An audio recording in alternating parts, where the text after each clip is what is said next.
Hey everyone, Emma here with Pillbox Designs, coming to you from the coffin. I just wanted to kind of give you guys a walk around of the office.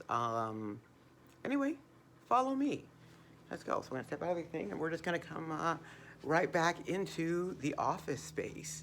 So let's swing around here and let's take a look at our first piece, which is my desk.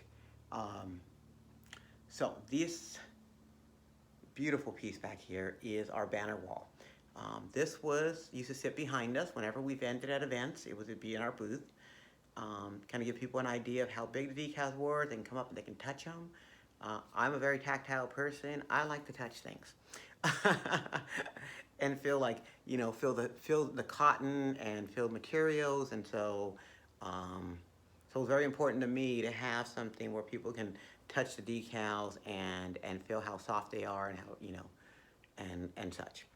But yeah, anyway, this is kind of my desk area where I do all my designing. Kind of right behind me are my two printers, or at least two of my printers that I do some of my work on, a laser and a large format dye sublimation printer. And then we're just gonna kind of flip around, and this is the cutter. I've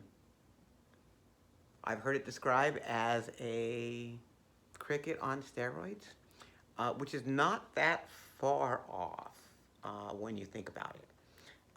Aside from, definitely a lot more skills, in working with a professional piece of equipment like this than something more consumer grade like a Cricut. Not to say anything about Cricut because they're absolutely fabulous machines, but not big enough for what I do.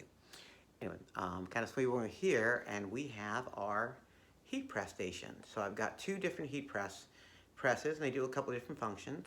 The one back here actually has a couple of different attachments, so I can do mugs and plates and hats. Where this is kind of strictly a flat t-shirt heat press. That's the one I've had for years. When we were doing a lot more t-shirts, like the one I'm wearing right now, which I like to make for myself. And then let's kind of flip around and like what I'm standing in front of. I think a lot of people have seen my pictures and they recognize this table. This is my favorite work table. This table was actually given to my family by a family friend. It is in one of the original library tables from the Los Angeles Public Library in downtown. I can't tell you the exact provenance because obviously it's a piece of office furniture, you know, but, so I'm sure these were mass produced, as much as mass produced can be done turn of century. But it has a lot of sentimental values for me. This was our dining room table for a number of years in my family growing up. And when I started doing this business, or when I started doing my first sewing business, my mom gave me this table because she was getting, and I've used it ever since as my work table. I've actually got underneath it, shored up the legs, but this table will stay with me as long as I can. I love things with stories. And speaking of stories, let's take a look at these two behind me. So these two pendants, which, they do look like, they're just kind of look like regular basic Tiffany pendants, but these were purchased at a Bar Sinister yard sale in Los Angeles, at the infamous Bar Sinister, or as the real building is called Bordner's in Hollywood. These were, again, part of the 1930s decor of the original bar, and most likely hung above the booths. I was very fortunate that at the yard sale there were two that were relatively undamaged and matching that we were able to pick up, and so these are a little piece of home for me. To say that I've got a little piece of Bar Sinister in my house. So let's kind of come over here. Let's swing back around this way, and I'm gonna show you what on this side. So that's kind of my, that wall was just kind of supplies, books, just kind of a lot of randomness that I need to store. But then back here we have our laminator. And what the laminator does is it actually puts the top tape on the decals. Again, these are die-cut decals. They're not printed. There's no ink. They're printed from solid sheets of specially made vinyl that is made for walls. And I have to sit at this table. Once it comes out of the cutter, I have to sit at the table and I have to pull out every piece of white space by hand. Sounds like a hard job. It's not easy, but it's what makes these decals what they are. No background, no clear no background. Like I said, they're not printed, so you won't have a clear white background on them. They're not window clings. These are adhesive decals, one-time use. Once they go up, you try to take them down. Because they're all separate pieces in die cut, you will never be able to put that back up the way it is, because that's what the top tape does. The top tape holds it together while you're applying it. And then you remove the top tape. So we kind of swing over here to the other side of the room. We have our storage area for our vinyl. So this is where I keep all my vinyl. Kind of move over here so you can kind of get a good angle of it. So everything we do it here made to order. So when you order a decal from me, I come here, you say you want something in black matte.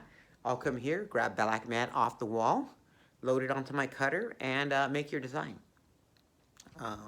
Which is why there is a processing time, because it does take me time to do this. As it is me, and as you can see, this is my house. And I do this at all hours of the day, whenever I feel like it.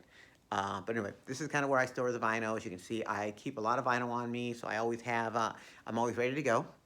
The last piece of the area is the sewing area, and got a couple of machines here. I don't sew commercially anymore, and I did a few masks in the beginning, but unfortunately I do suffer from hand issues, and I have to limit my sewing time as much as I do love sewing, and as much as I do everything else. And so this is my main sewing machine that I use.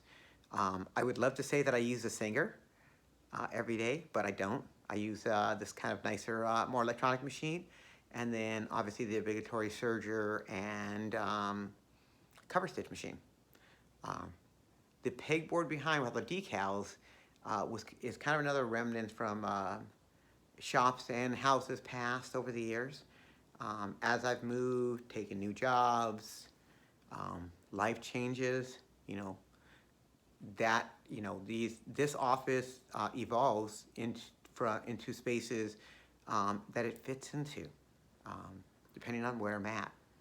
A few years ago, I was living in a small house in Long Beach that was the whole house was the size of this room. And I was not able to get nearly, any of this equipment in here. And so it was always a struggle to do anything. And so having this kind of space has been, it's really nice. But anyway, I hope you enjoyed that tour, and you can see that, I don't use a print-on-demand service. I don't use anything, I don't do, get anyone else to do this for me. I do all this myself. I do all this here, and I do this with a lot of love and care. I love what I do. I love these decals, and nothing makes me happier than seeing your pictures of what you did with them. So keep sending them, please. Anyway, bye for now. I'll look forward to seeing my some of my newest videos. I'm going to be doing a wet application onto my own car as a demonstration. I want everyone to be able to see how different a car application is, and what are some of the best practices if you're going to do a car application, especially like our Death Proof, which we do sell a lot of. But yeah, you don't apply a decal to a car the same way you apply it to a wall. And so I'm going to kind of go over that and give everyone some tips and pointers on that. But we'll see you next time, and thank you for watching. Bye.